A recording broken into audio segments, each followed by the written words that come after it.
When you have acute back pain, doing little things like moving around can be extremely painful, but how you start your day can actually help offset the pain that you experience for the rest of the day. So typically with discs, they're herniated backwards or deranged backwards, irritated backwards. So if we push them forward, we can reduce the pain. So when you first wake up in the morning, do a few back bends. If it's tender, do them off your elbows.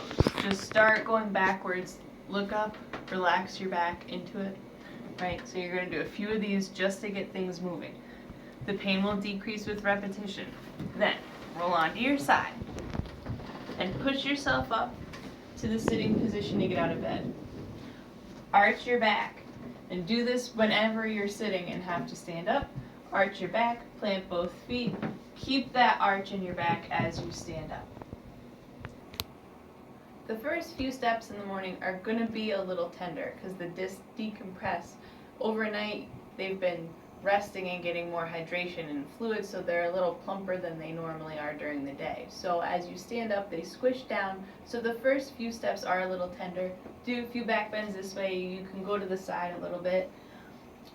Walking is great, so make yourself some coffee, stay moving around, try not to sit for too long. Bending throughout the day can be tricky, so what you want to do is practice bending from the hips. You want to keep your back nice and arched like we talk about. Push that disc forward.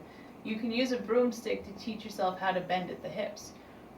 Put the broomstick behind you, hold above the head and below the waist, and as you bend forward, you want to keep the broomstick behind your back. So you want to bend at the knees and bend at the hip. Go down. This is an easy way to keep your back arched and not have to think about it. Do this a few times, learn what it feels like. Then you can ditch the broom, remember that arch, bend like this.